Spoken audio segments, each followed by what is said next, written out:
Long, long before Dalamud was forged to imprison an elder primal. The eldest of them all, savior of the star, was sealed within a moon of his own. Souls sacrificed to grant him life still slumber and dream of the day he and we will be made whole. Here he waits, in this cold, barren place, his cradle and his grave. Silent lamentations and prayers of hope echo soundlessly to a sundered star, adrift and alone.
In the nick of time to savor the crowning triumph.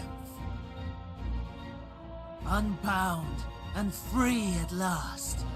Arise, Zodiark!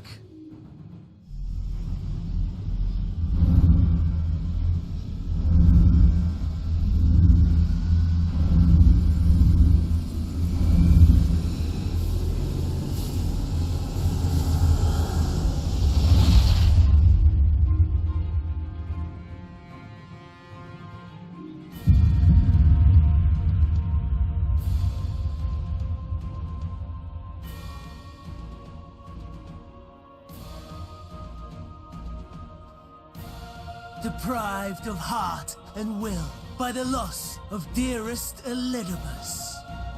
A creature of pure instinct, wanting for guidance.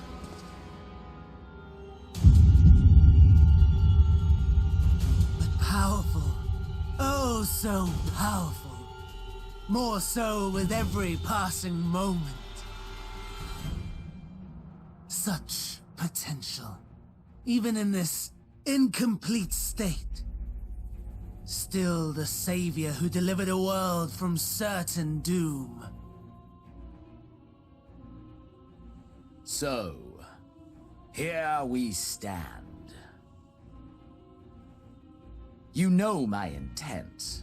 Consume the god, then the world. Stoke your fury to a raging inferno, and dance among the ashes. Or perhaps you would face me here and now. A lesser but welcome amusement.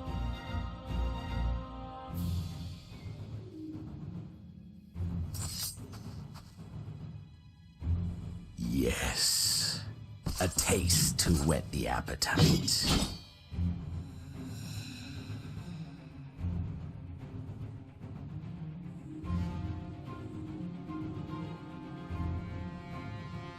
Sorry to spoil the moment, but might I ask that you postpone the slaughter until I've said my piece? I promise I will be brief.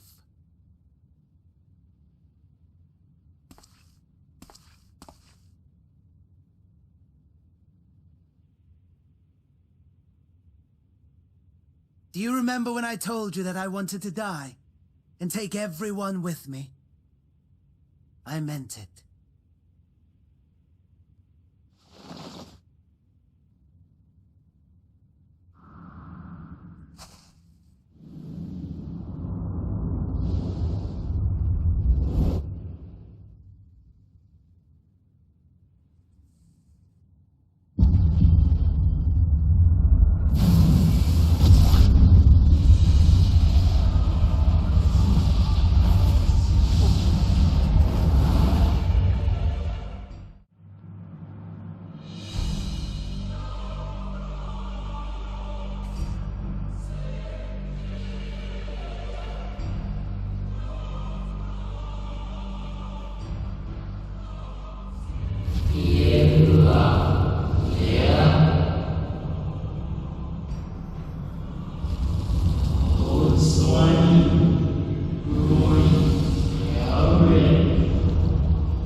aspirations.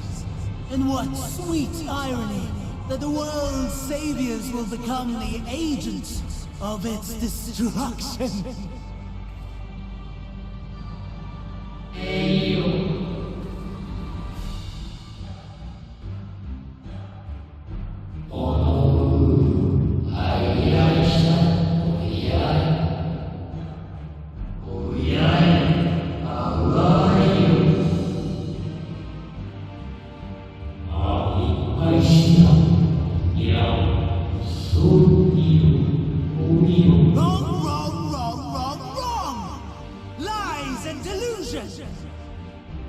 The dead have no power over me.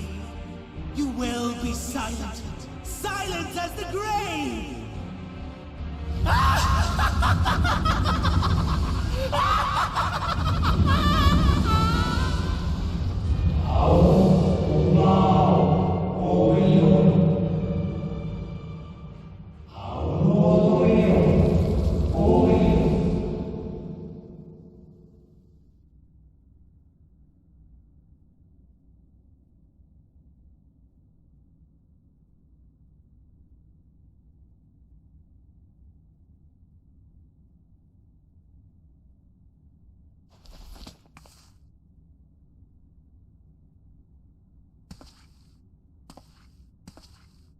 Believe and walk in faith.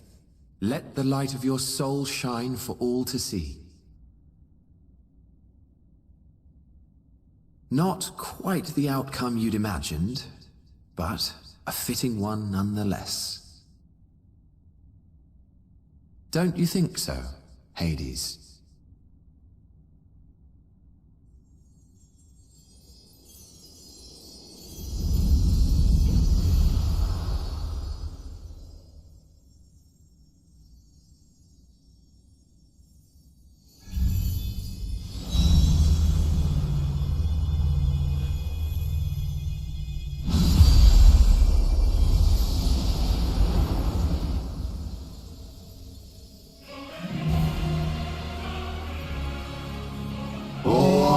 Crave the more boundless power, mine to command.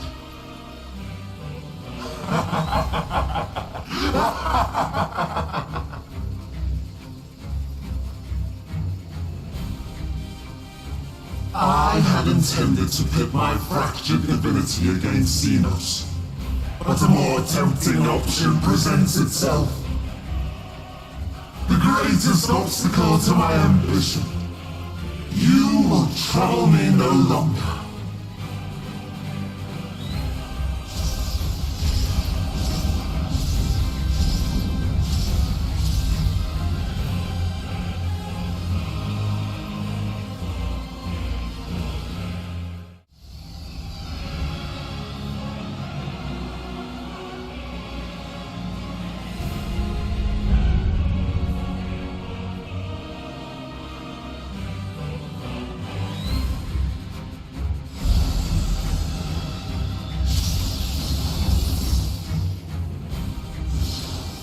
Establishing connection. All creation shall bend to my will.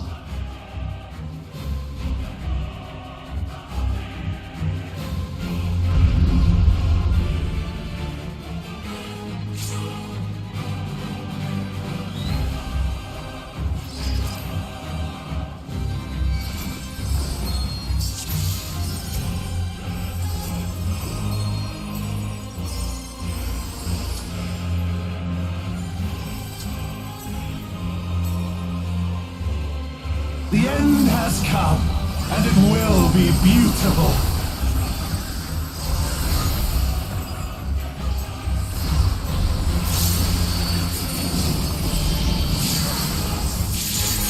The marvels of circuits were but playthings.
Zodiark shall be complete!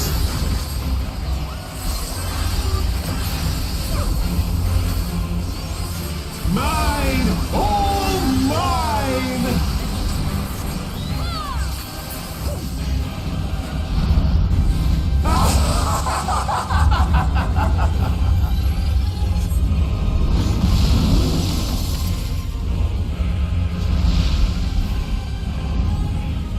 At last, I am become Zodiark!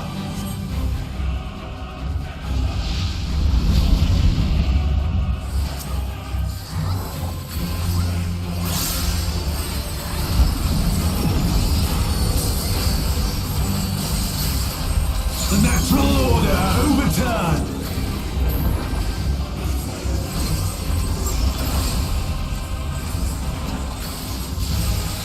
All in existence, bent to my will!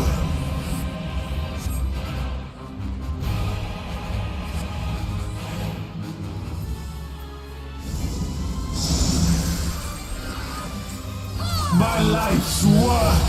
My masterpiece!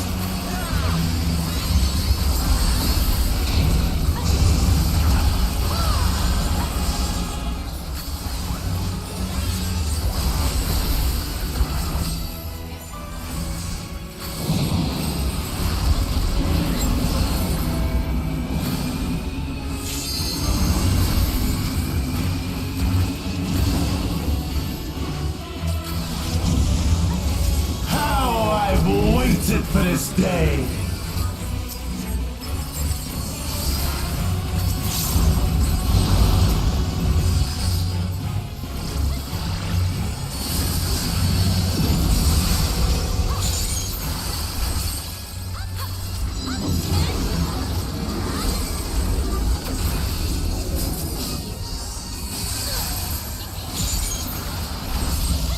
All in existence, bent to my will.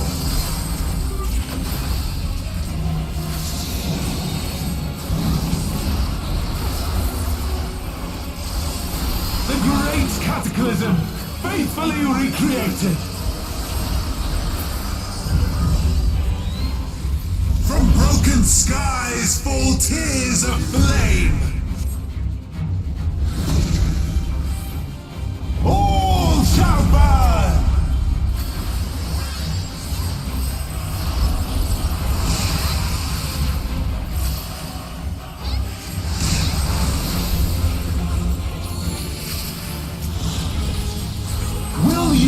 To see the end.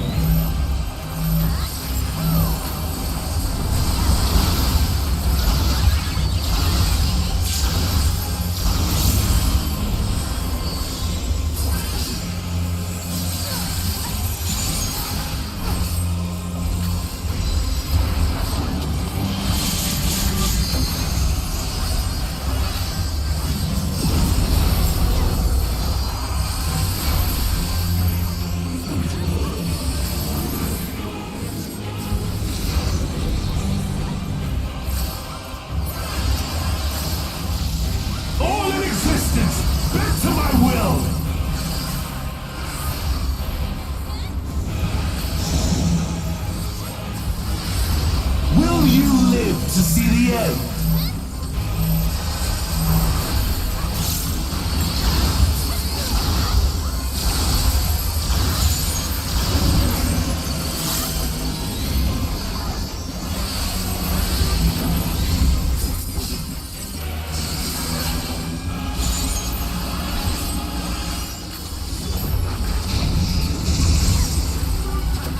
I have no need for restraint.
the end.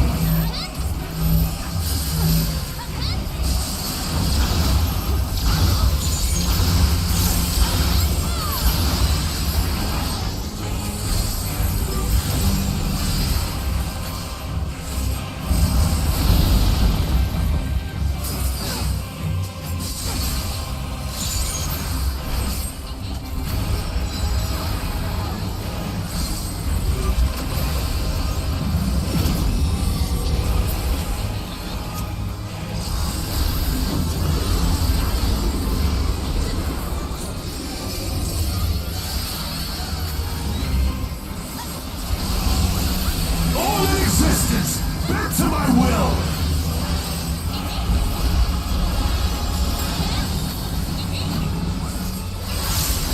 Will you live to see the end?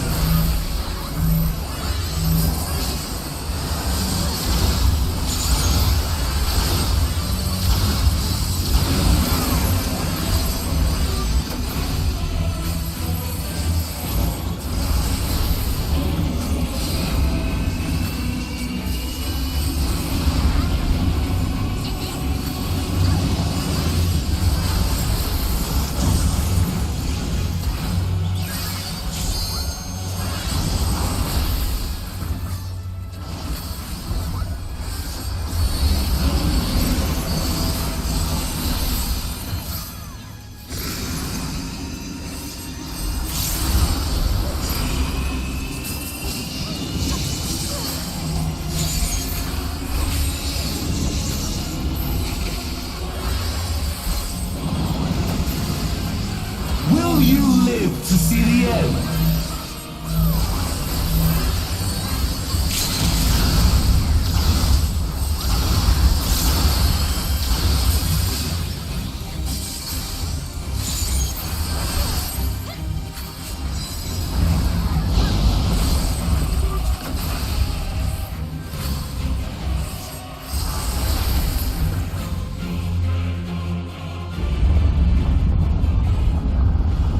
Is this the limit of your power? Is this how it ends?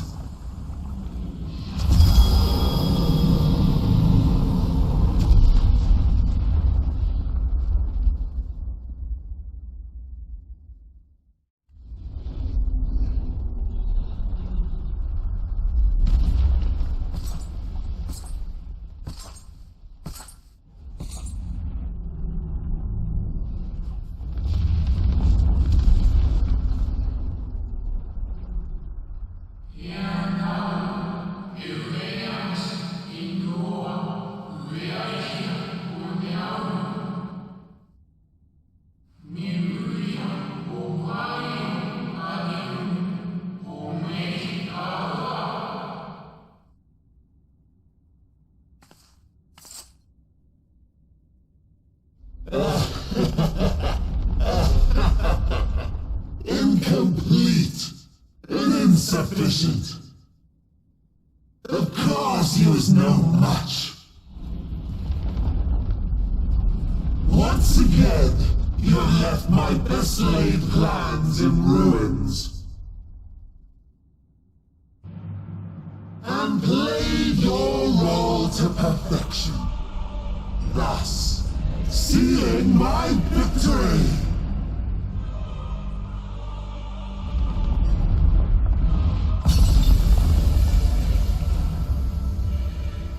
From the first, all I wanted was for you to kill Zodiark. 'Twas but one of many methods to achieve the desired effect. It would have been the same had Zenos died in my place. But what better and more satisfying way to ensure success than to take control myself? My sole regret is that you lived to tell the tale. Even so, I have fulfilled my heart's desire.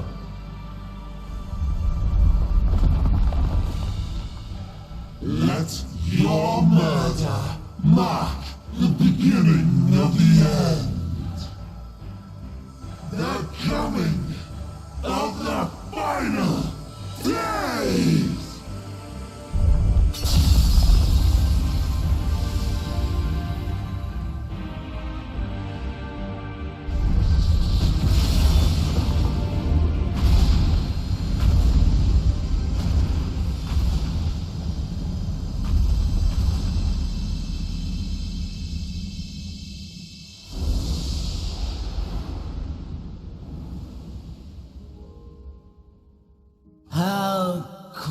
strength fades, and blood cools. Old familiar sensations. So many lives, so many deaths. No different this. I close my eyes and slip into the dreamless slumber.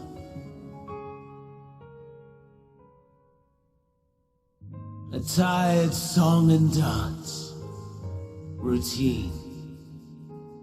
Always I wake. But not this time. Nothing left unsaid. Nothing left undone.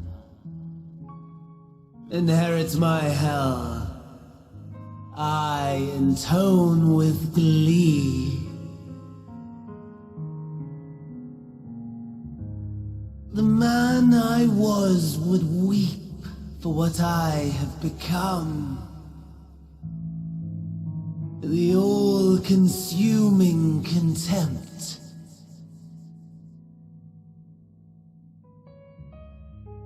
But I've the wisdom of 10 millennia to justify my answer to the question. No value in their existence. Not a whit. For all that I looked. None that I did see. A final chance, then, for Heidelin and her faithful. In Cataclysm, prove me wrong. I snare. All shall return to nothingness, as was your will, Emperor Sunday. I, the star, and every living being, consigned to your oblivion.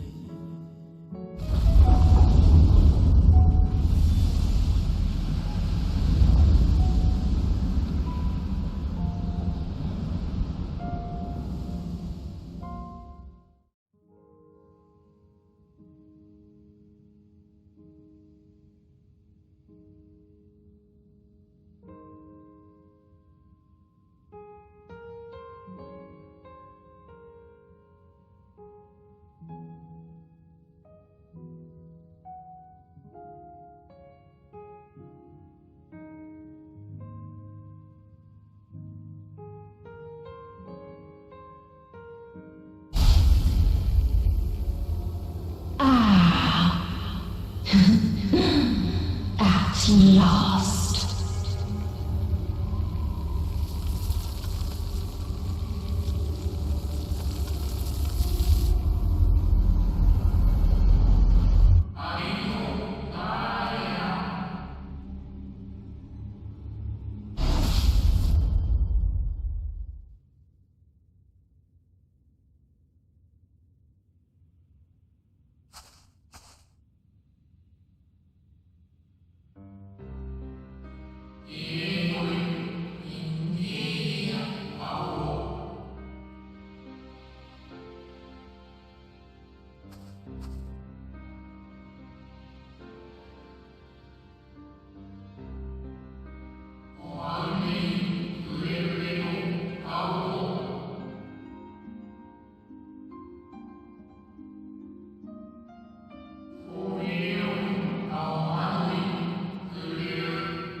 No.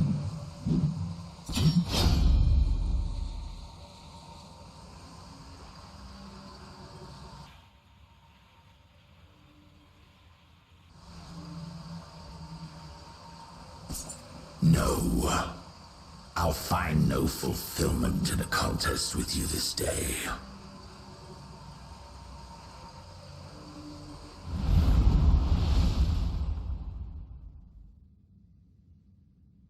Slavering beasts gather at your gates, ravenous and eager.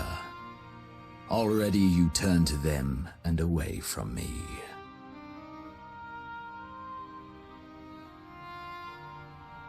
I must go forth once more in search of power far beyond the might of Shinryu.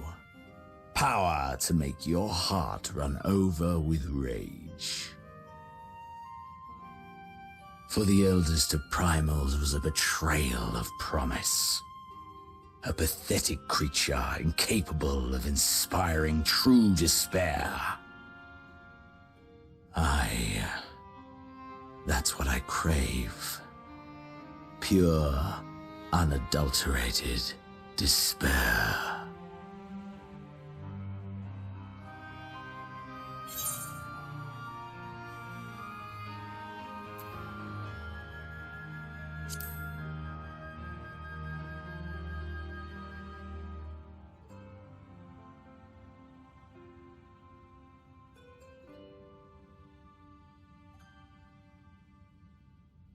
We shall see.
It is we who should thank you.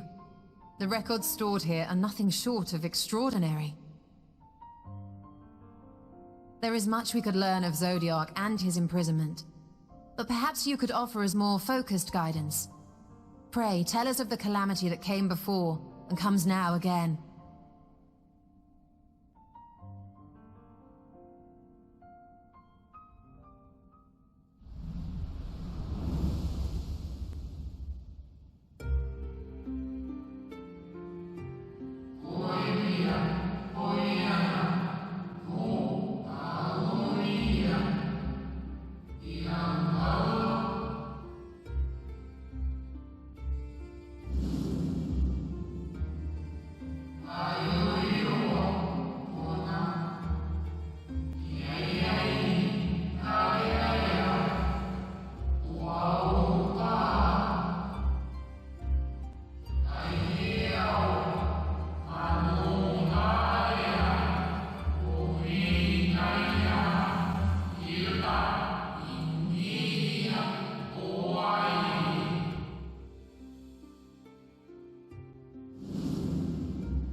Were the ancients ever able to deduce its source?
Celestial currents. I cannot say I am familiar with the concept.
And so they sought a means to harness the forces of darkness, of activity and growth.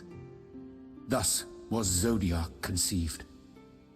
No less a power than a god's could set right the laws of nature and quicken the flow of ether within the star.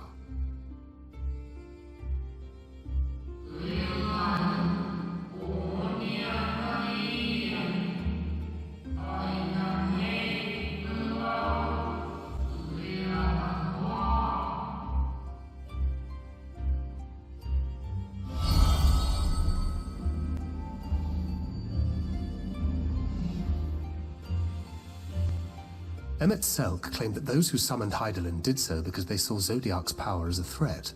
Is that true?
The Ascians set in motion 7 rejoinings before we came to oppose them.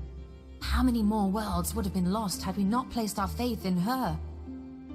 How many more souls living in the present would have been snuffed out for the sake of those long dead?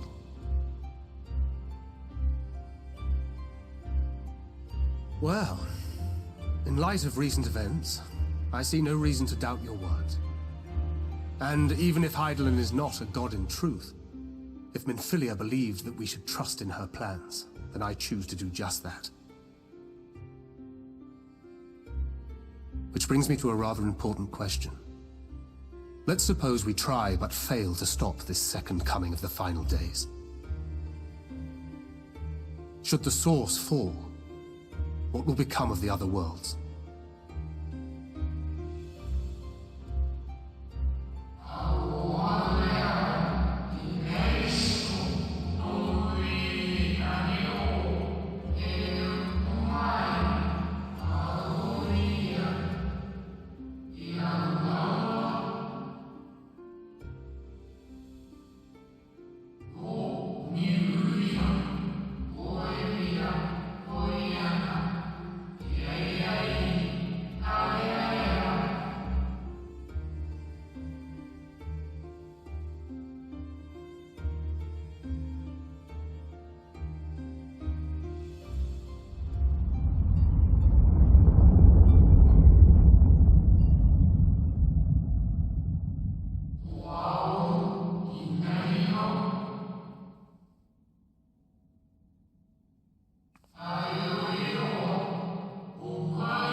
Yes, but what is it?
Our moonship pilot should be around here somewhere.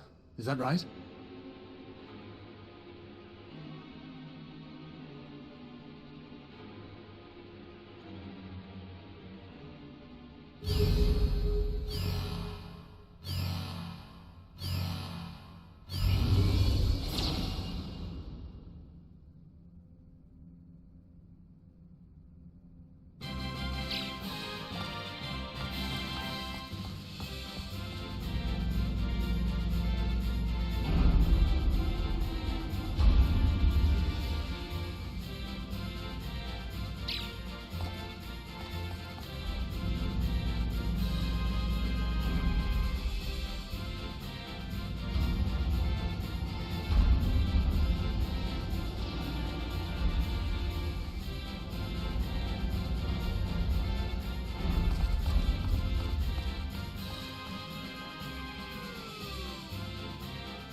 everyone! I know, this 1243rd inspection is a mite ahead of schedule, but it is of the utmost importance, for Zodiark, alas, is no more. As of now, our mighty moon has a new purpose, to bear the people of Aetheris to safety! Our time has come, my friends!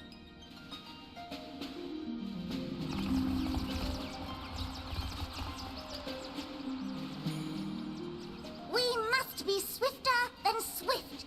There is much to do before our guests arrive. I expect your workstations to be immaculate, and don't forget to relay our signal to Aetheris. Questions? Yes? No? Maybe so? No? Then hop to it!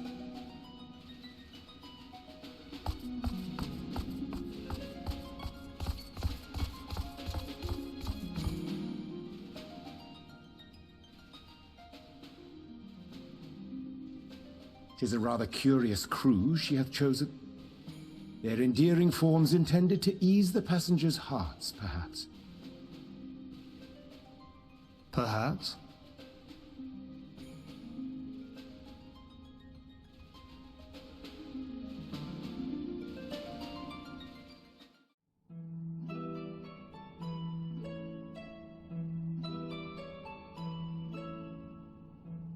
Right, of course. Introductions are in order. Ahem. My name is Livingway, and we are the Loporits, created for the express purpose of commanding this ship and bearing the people of Aetheris to a brave new world. More specifically, I am the one whom she charged with the execution of her most vital plans. You might say I'm her right paw. Livingway's the name, map reader and navigator of the heavens.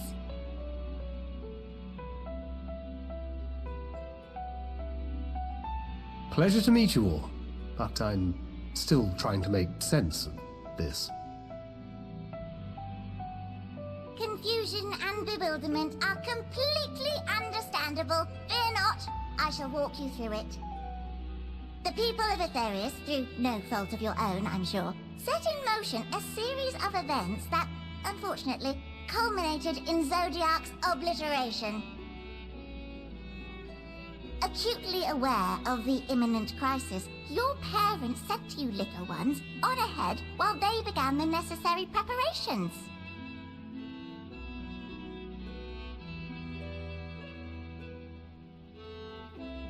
Still not following? No? Very well, I shall elaborate further.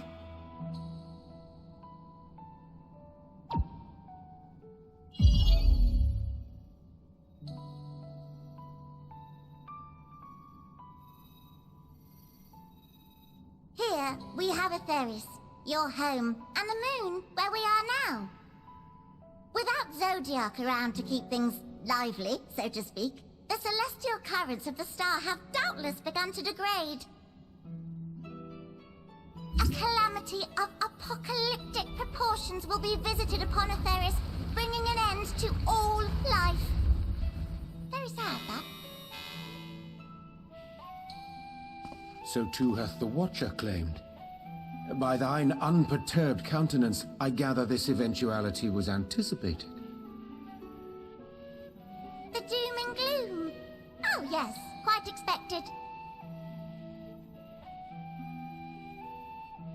Imagine, if you will, that Aetheris is a delicious carrot that I've forgotten to eat and left out in the midday sun. The most earnest wishes or prayers will not stop it from rotting to the core. So sadly, there's nothing to be done but to abandon said carrot, Aetheris, in case the metaphor is lost on you, to its grisly fate. And this moon will serve as the vessel to deliver us to a new home. Just so! We will gather up as many people, supplies, and resources as our stores will hold. And then then, once everyone is aboard, it's off to another star. Easier said than done, admittedly, for one does not simply hop from star to star on a whim. Which is precisely why we've spent countless years constructing the most propulsive of propulsion systems. We ought to make it to our destination in 2 shakes of a rabbit's tail.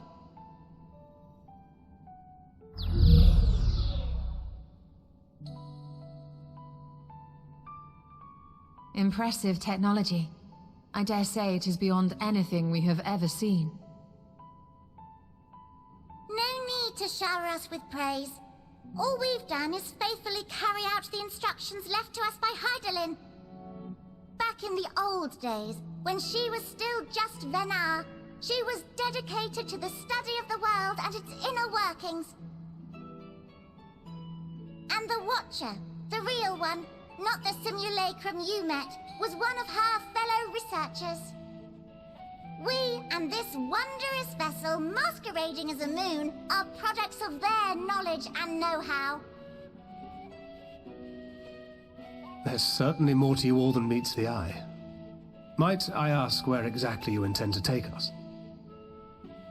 We identified a few promising candidates for resettlement some time ago, but we cannot guarantee that they are fit for habitation. Moreover, the ship can only travel in short bursts. We intend to go down our list, hopping from star to star, until we find one suitable for resettlement. No need to worry, though. The vessel is being refurbished with accommodation for an extended stay as we speak.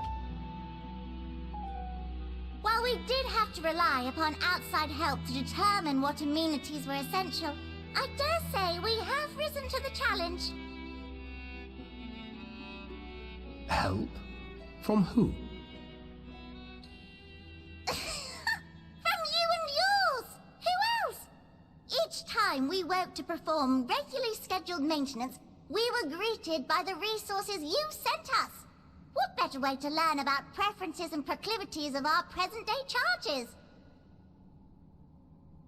Ah, but you're still adorable little children. Perhaps your elders were responsible for the deliveries. I'm not sure what led you to conclude otherwise, but I can assure you that we are all grown men and women. And I very much doubt my elders know this place exists, much less how to send you so much as a starlight missive. What? Then who in blazes let you on my moon?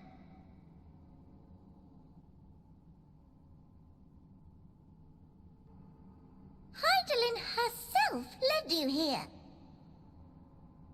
You don't say! Well, that's really not children. Then why are you so small and stunted? Like little baby carrot people. Well, Amarotines were a great deal taller. In the present day, persons of such prodigious size are exceedingly rare. So, you're saying everyone's not like the Watcher?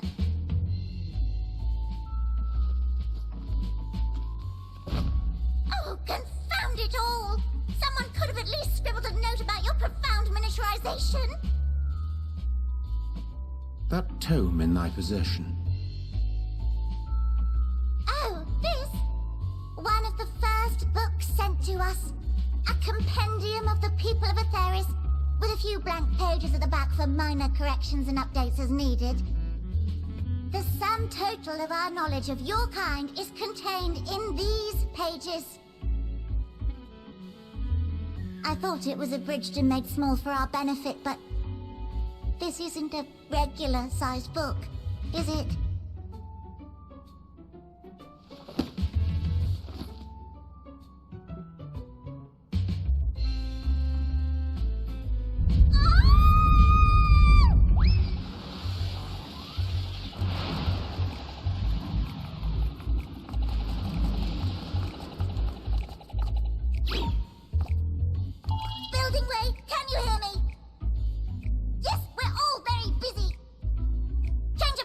I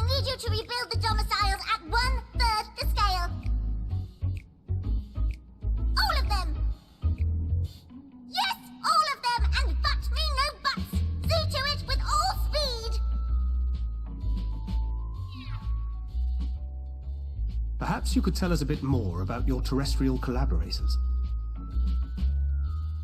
Yes, in due time. But first, I'd like to hear more about you, if it's all the same. I'd rather not risk any other complications due to outdated knowledge of our passengers-to-be.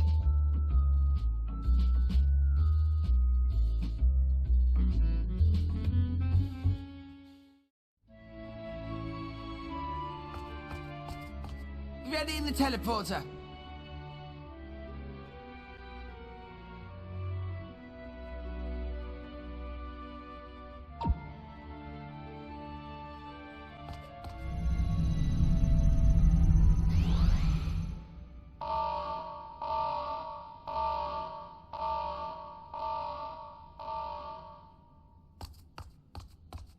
Huh?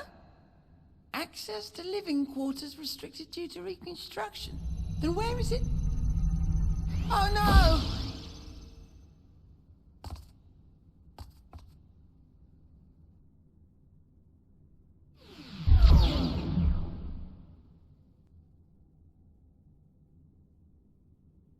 A private audience, as thou didst request, for reasons I know not.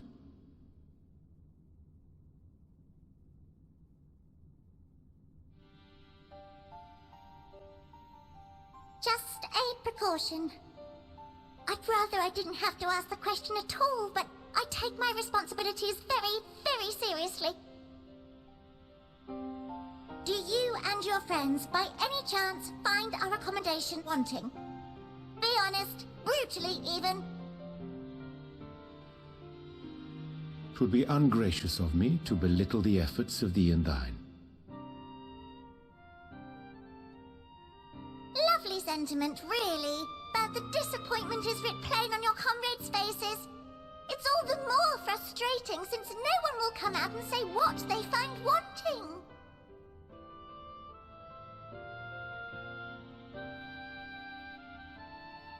If there are faults in our work, we need to know.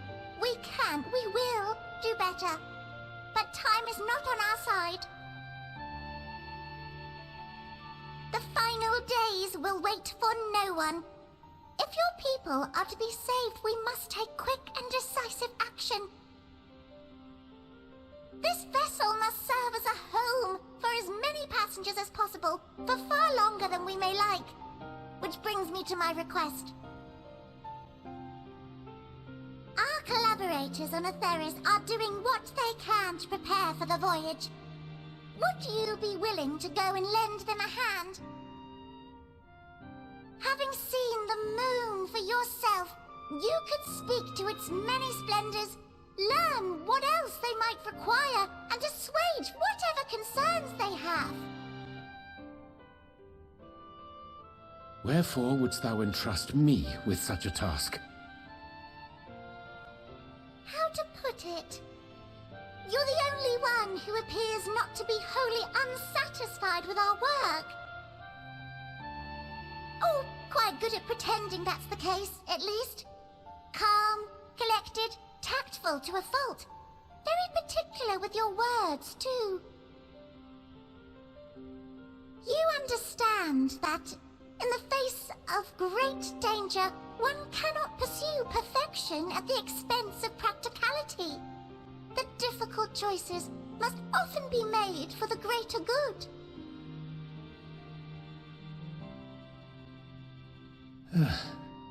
And so fate doth conspire to set my feet upon this path once more. Come again?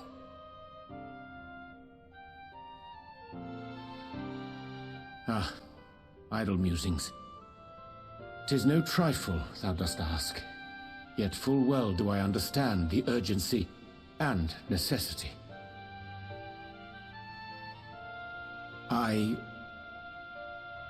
Oh, dear me! Dear me! I was terribly sorry for the mix-up. It's a bit of a malfunction. I hadn't realized the residential quarters were inaccessible, you see. But you're still in one piece, so all's well that ends well, yes? Won't happen again, I promise.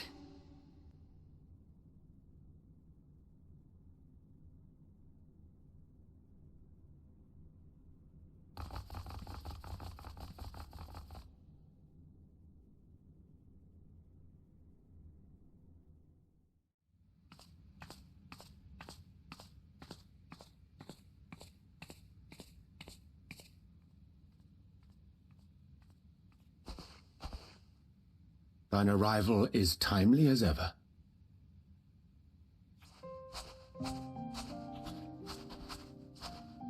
Thou didst chance to overhear my conversation with Livingway, I presume?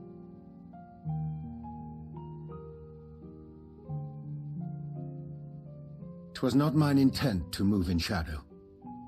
Nevertheless, I have been asked to do that and more yet again. Is it so plain that these strangers could intuit it at a glance? My capacity for silence and secrecy, and duplicity. And Grahatir did contrive to deliver the first at the price of his own life. I was complicit in the scheme. A sacrifice averted for a mercy. Would that I could say the same for Menphilia. One life for one world. And by that bloody bargain brokered by my hand were the scions robbed of a dear comrade, and Flamine her beloved daughter.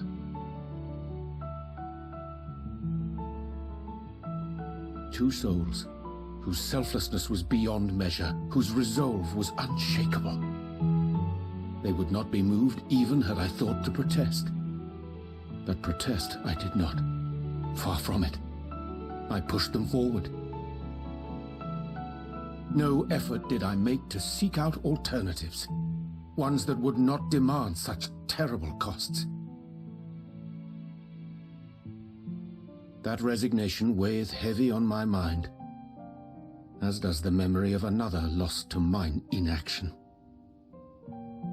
Dearest Moonbringer, who did face death unflinching, that we might secure a means to bring low the Ascians.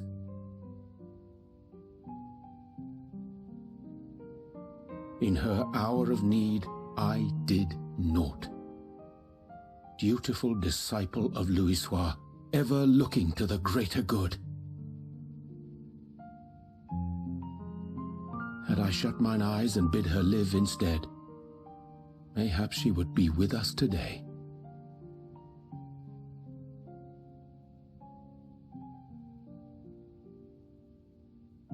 Selfish wants born of everlasting regrets. Most days I put them from my mind, but could think of naught else when asked to swallow the same bitter draught. Subterfuge and sacrifice. Mayhap the right moral choice, but one I regard with great trepidation.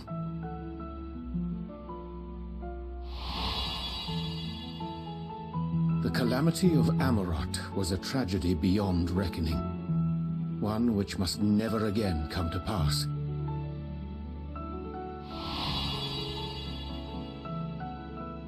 Thus must we struggle, haunted by ghosts of those we have lost, clinging to those we pray we can yet save. But what of those we cannot? How do we make peace with the dreadful algebra of necessity?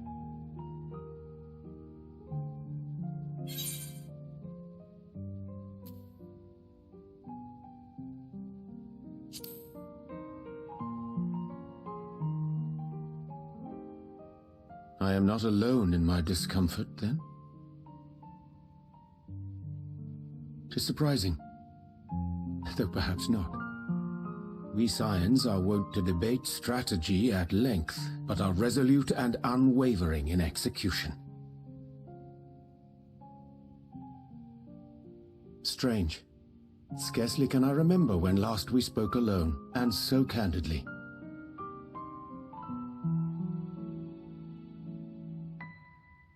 I thank thee. For all my supposed skill with words, I find it difficult to express such private thoughts. As for the Loporrit's proposition, I will take time and consider how to respond.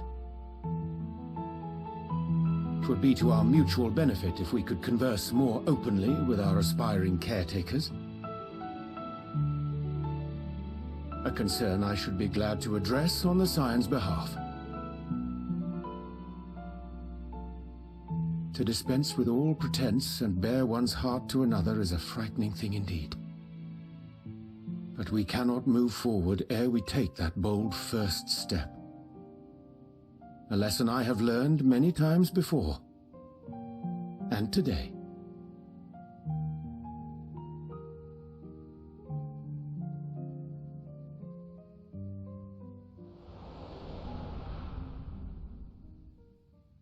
What are they saying?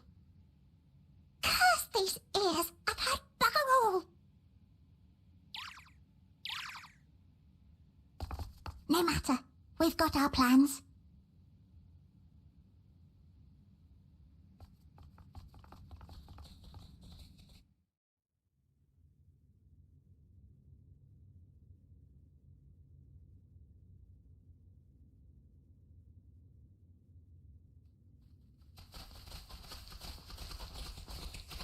And what, pray tell, do we seek at the Watcher's Palace? Oh, come off it, friend. You know full well why we're here. The time has come for you to return to Etheris and help your brethren prepare for their journey here and beyond. Forgive me, Living Way, but I cannot in good conscience proceed with this plan. Huh? But what about the final days? The death and the doom? Oh, we have to hurry before it's too late.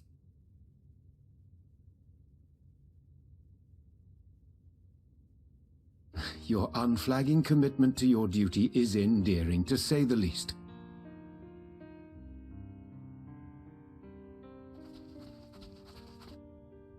Oh, bugger!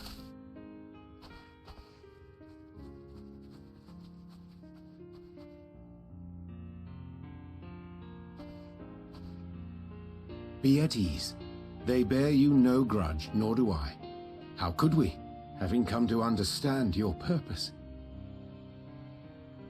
For millennia, you and yours worked tirelessly towards the singular purpose of this heavenly vessel's construction. An arduous feat by any measure. 'Tis clear you have spared no effort. Why, your very names are a testament to your dedication.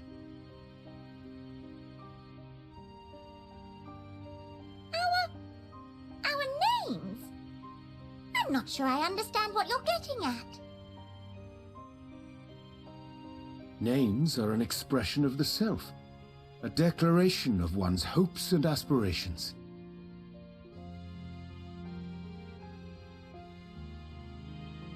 Your use of contemporary, uncomplicated nomenclature doth ensure clarity of purpose. There can be no doubt that your love for the people of Etheris is boundless and pure.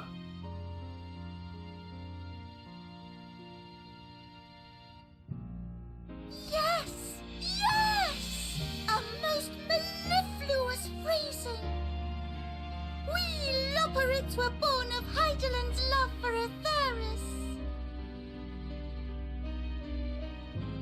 That shining, shimmering blue jewel, brightest star in the sky, brimming with life and possibilities.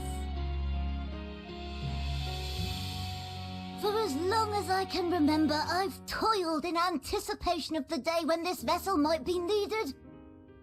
All I've ever wanted was to meet those she cherished so dearly, to serve and serve well. That goes for all of us, don't you see? So help us help them. Lead them here where we can keep them safe. If there's anything wrong with what we've built, we'll fix it. We'll make it right.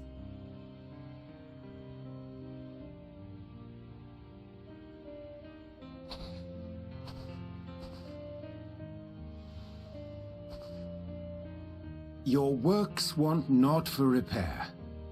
Yet there remaineth much for you to learn of men and your own kin besides. Singing Way, thy name bespeaketh more than the simple marriage of rhythm and rhyme. The songs of Etheris are beyond counting, and span the length and breadth of emotion. Maps are monuments to man's pioneering spirit and his devotion to charting the furthest reaches of our star. Many have devoted their lifetimes to exploratory pursuits, to venture unto the highest mountains and the deepest oceans in search of unknown frontiers. And thou, my friend, I do not think we've met. My name is Puddingway.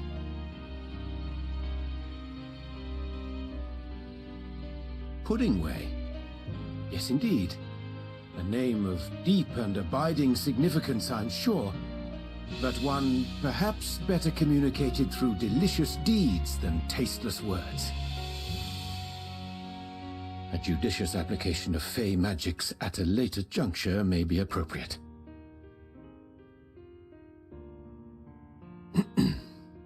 And living way. 'Tis no easy feat to convey the significance of thy moniker.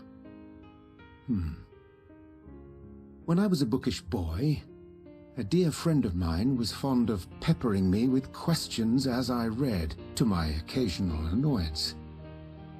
One day, I posed to her a question of mine own. What doth it mean to live? After much contemplation, she proffered this answer. The anticipation of a half-read story's conclusion. The hope today's mistake may serve as tomorrow's lesson. The wish that a new acquaintance may one day call thee friend. She believed it to be all these moments and more.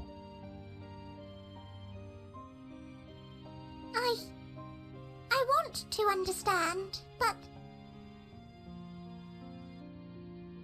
I, too, still labor to find mine own answer. 'Twould be my pleasure to assist you and yours in embarking on a journey of self-discovery and enlightenment.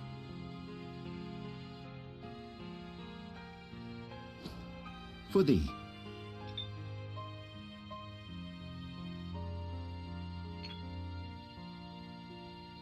Ink as blue as the waters of Aetheris.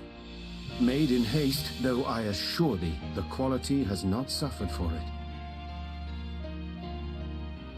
The people need not be persuaded by honeyed words. Nay, I have faith they shall do what is right in due course. Until they do, I beg your patience, friends. And with that ink, let us fill the empty pages of Living Way's compendium.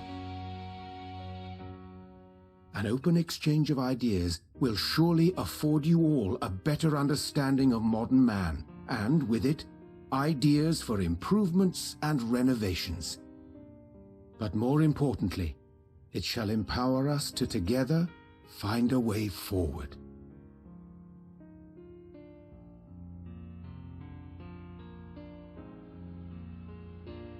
I hope you're right.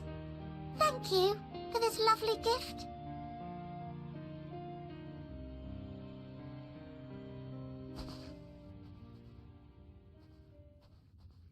There you have it.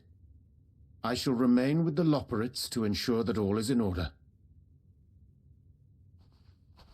Though we must needs prepare for every eventuality, you would all agree that the evacuation of our star is a last resort. To accept failure is to accept the demise not only of our star, but that of Reen's, of all reflections, and the souls that call them home. Which is why I have every faith that you shall fight to the last, that such drastic measures may prove unnecessary. Should the worst come to the worst, and I pray deeply that it won't, I'll take comfort in knowing preparations were made under your watchful eye. Aye, thou mayest be assured that if calamity cometh, not a soul will be left behind, if being the operative term.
to interrupt, but I feel like I need to make amends for all the secrecy.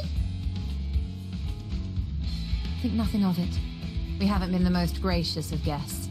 Do convey our apologies to Growingway and the others. But of course! And when next we welcome more guests from Atheris, we'll have learned to be much more hospitable hosts. Oh, and circling back to the matter of inappropriate secrecy, we ought to discuss our benefactors. Agreed. The Sharlayan Forum, yes? What? How did you know? The more I heard, the more obvious it became. The Forum's aims align closely with those of your anonymous patrons. A telling coincidence would be an understatement. Though had we not taken it upon ourselves to peruse certain restricted tones in Labyrinthos, we might still be unaware of their plans. But let us continue this discussion upon our return. I dare say we have kept Alphino and the others waiting long enough.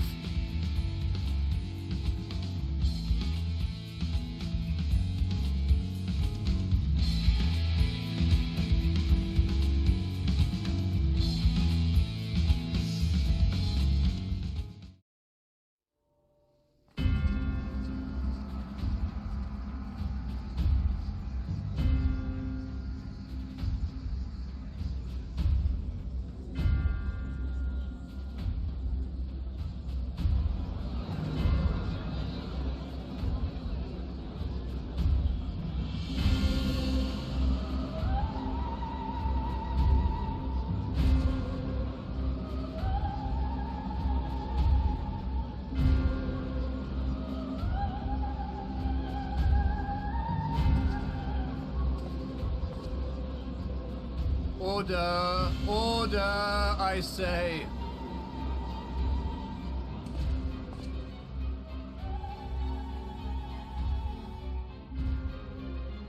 I thank you all for gathering here on such short notice. This day we must speak of grave affairs and their implications for the future of Sharlayan, nay, of this very star. Said affairs concern all citizens, and so we have called for a public assembly.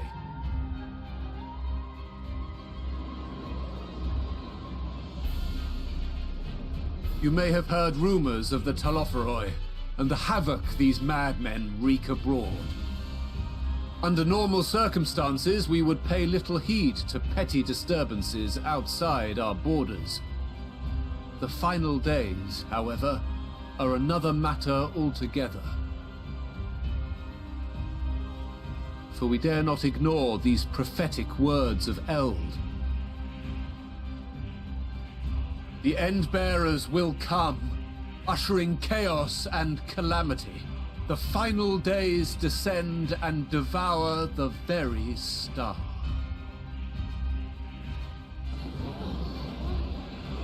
I've never heard this prophecy. Is it true? Will all that really happen? Calm yourselves. The time has come to speak of the Forum's most sacred duties. But first...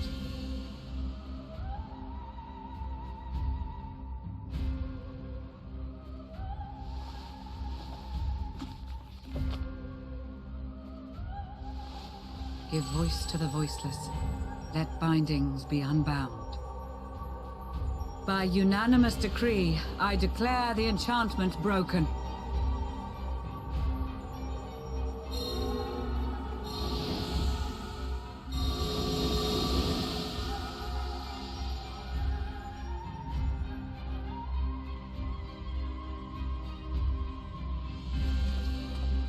Master Leveilleur, if you would. Very well.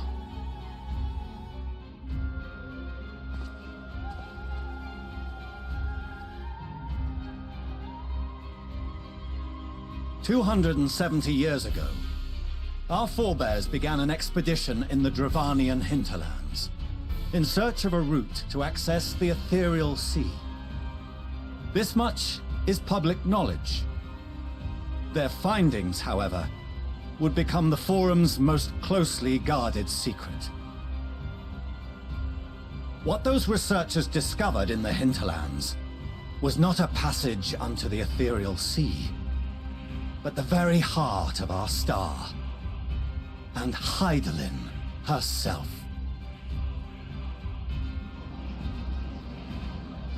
She spoke to them of a calamity that would extinguish all life, and of a means by which we might be spared. The moon. 'Tis in truth a gargantuan vessel built to serve as sanctuary for her children and deliver them from this doom. Much like Njunkref's hope in ages past, it will bear the people of a world in the throes of death to a new home. Needless to say, this will be no small undertaking. To facilitate the great work, the Forum has maintained close contact with the servants of Hydaelyn, who presently reside on the moon. Convinced that the foretold end was all but inevitable, we began amassing a wealth of knowledge, not merely for the betterment of our nation, but in preparation for the journey to come. You reveal this to us now? By the gods, how long do we have?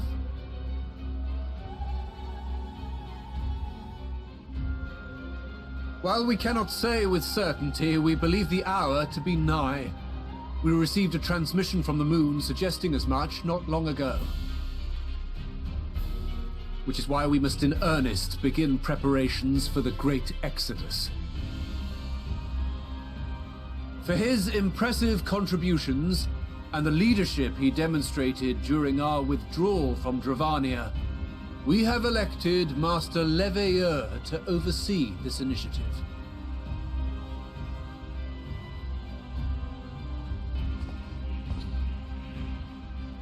Fellow scribes and scholars, my countrymen, we face a threat of unprecedented scale.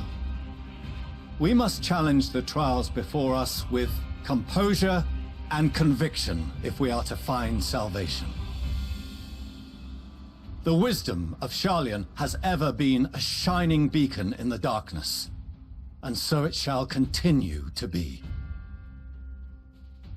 It is our solemn charge to see our heritage preserved for future generations. For those who will come after, we will brave a new frontier.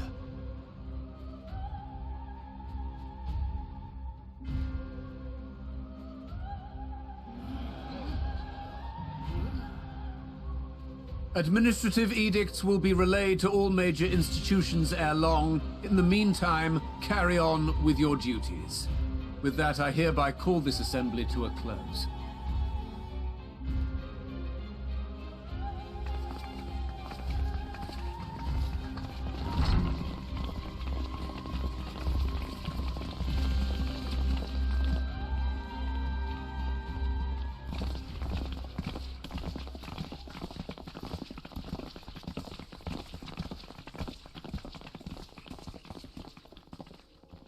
Do you remember what Mother told us when we visited home? That it wasn't until after we were born that Father seemed to lose himself in his work. If that great work of his was the evacuation of this star, then... Yes. It wasn't for his benefit.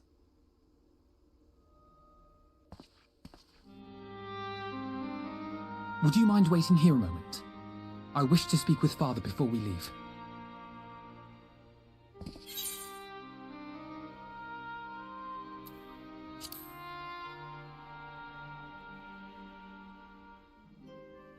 I may look daggers at him, but I will neither speak nor draw them.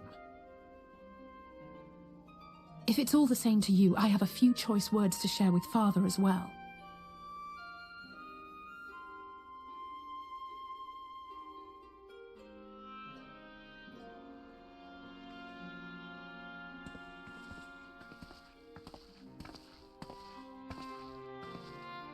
So, come to call us cowards and bid us join your fruitless battle against the inevitable. Nay, we do not object to the Forum's proposal.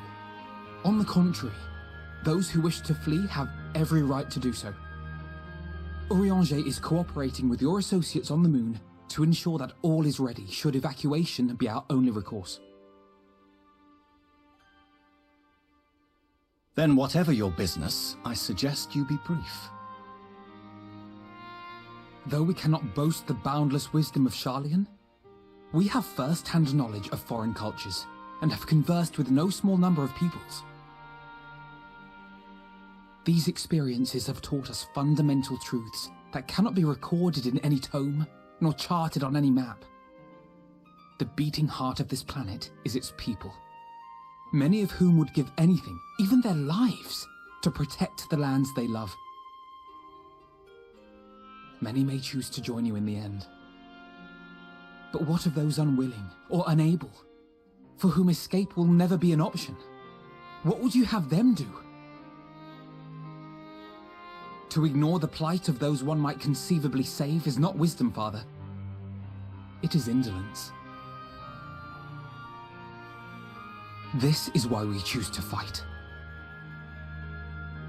We'll not ask for your understanding, Father. Only that you don't turn a blind eye to the good we have done. That we can still do. We're not children in need of protection. Hold fast to your principles and let the world burn if it please. But we believe there is still another way. And if there is, we will find it. You see if we don't.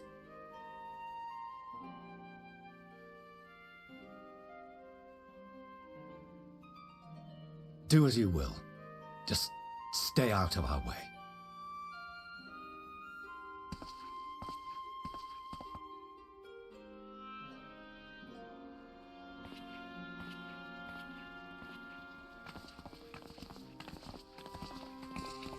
Were he not so consumed with self-righteousness, he might tell you how proud he is of you both.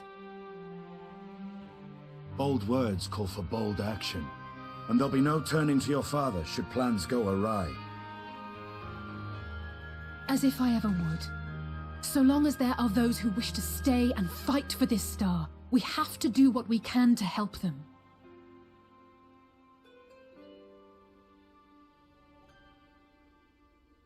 And if we're to do that, we'll need to be well rested. Wouldn't you agree? And having triumphed over what we once thought to be the source of all evil, I can think of no one in greater need of at least a dozen winks.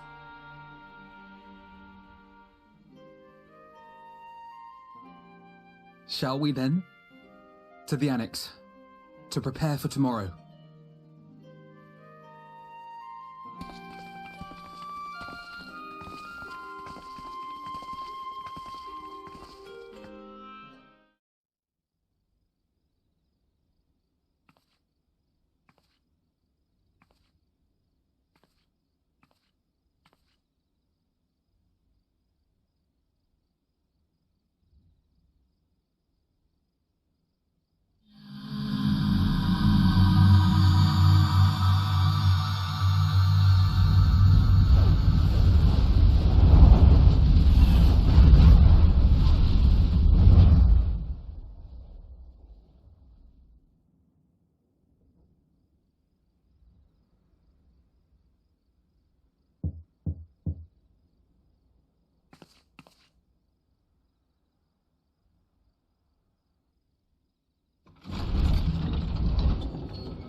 You're still awake? Good.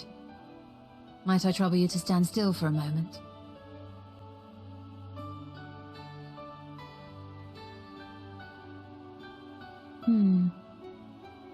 Nothing appears out of the ordinary.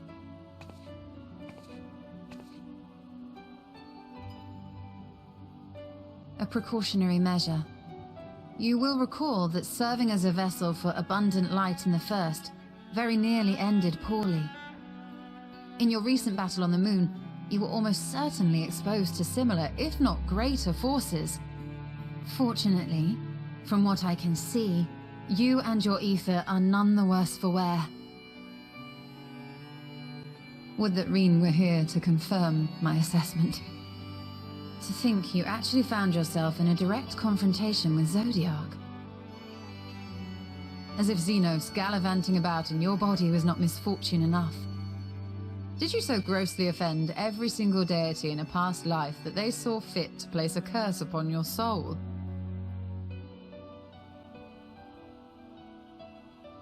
Forgive me. That was in poor taste. I recall vividly how battered and broken it was in the depths of Amarot. Would that you could have seen it with your own eyes. Mayhap then you would understand why the greater part of me is glad you did not. It was a horror beyond description. Promise me you will be careful, that you will seek my counsel if you feel unwell. That puts my heart at ease, if only a touch. I suspect it will grow colder as the night wears on, so do be sure to stay warm. Sleep well. May the shadows keep you.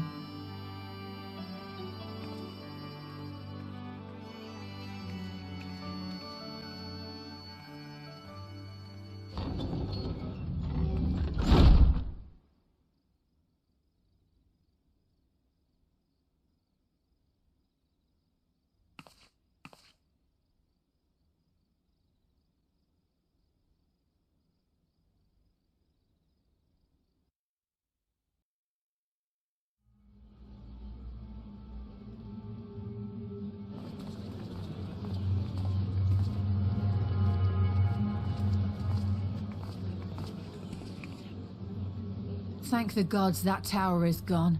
The sight of it was enough to make me sick. Thank the Ilsebar contingent, more like. Word is, they fought their way into Dalamud and toppled the bloody thing themselves. Not just the one, neither. All the towers have up and vanished. Aye, I heard the same. Commander Aldin and his troops helped keep casualties to a minimum, too.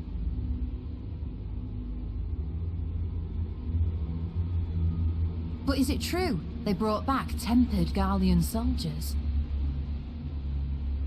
As Commander Aldin tells it, they've a treatment for that now. But don't you worry. Cured or not, they've no plans to bring them into the city proper. I see. Well, that's a relief then. I know we've brothers and sisters among the lot, but I can't say I'm eager to welcome them home.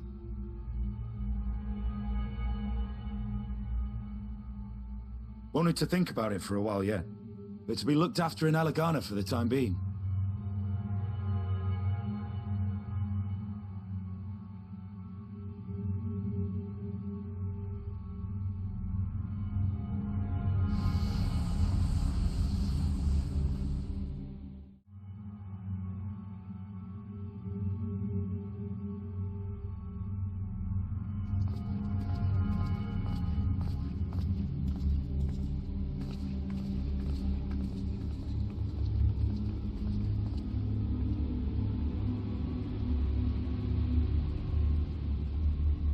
Another day, another commission of paramount importance.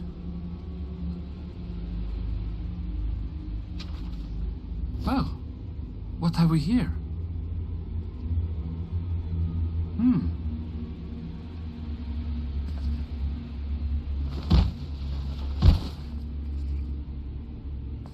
Hey, are you all right?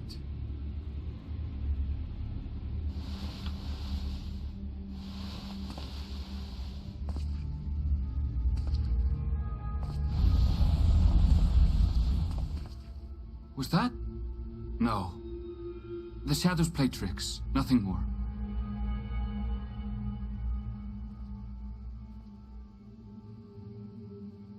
The towers are gone, and the Garlean threat is abated. And yet, why does it feel as though it's about to get much, much worse?